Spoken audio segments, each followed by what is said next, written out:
போக்குவரத்து கழக தொழிலாளர்களின் கோரிக்கைகளை தமிழக அரசு உடனடியாக நிறைவேற்ற வேண்டும் என்று சிஐடியு தொழிற்சங்கம் சார்பாக கோரிக்கை விடுக்கப்பட்டுள்ளது. தஞ்சாவூரில் சிஐடியு மாநில குழு கூட்டத்தை தொடங்கி வைத்த மாநில தலைவர் சவுந்தரராஜன் செய்தியாளர்களை சந்தித்தார். அப்போது பேசிய அவர், போக்குவரத்து கழக தொழிலாளர்களின் கோரிக்கைகள் மீது அரசு சுமூகமாக தீர்வு காண வேண்டும் என்று கேட்டுக்கொண்டார். முறைசாரா தொழிலாளர்கள், நடைபாதை வியாபாரிகள், மின்வாரிய தொழிலாளர்கள், அங்கன்வாடி திட்ட பணியாளர்கள் உள்ளிட்டோரின் வாழ்வாதாரத்தை மேம்படுத்த வேண்டும் என்று வலியுறுத்தினார். மேலும் விவசாயிகள் பிரச்சினை, பழைய ஓய்வூதிய திட்டம் போன்றவற்றிலும் தமிழக அரசு உரிய நடவடிக்கை எடுக்க வேண்டும் என்று சவுந்தரராஜன் தெரிவித்தார்.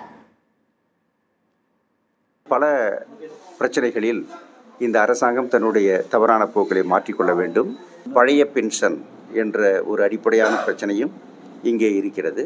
அந்த பிரச்சனையின் மீதும் அரசாங்கம் நடவடிக்கை எடுக்க முன்வர வேண்டும்.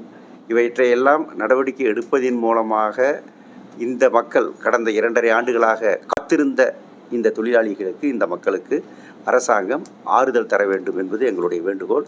எங்களுடைய மாநில குழு அதற்கான தீர்மானத்தை நிறைவேற்றி இருக்கிறது. மிகுந்த கவனமும் அக்கறையும் அரசு செலுத்த வேண்டும் என்பது எங்களுடைய வேண்டுகோள்.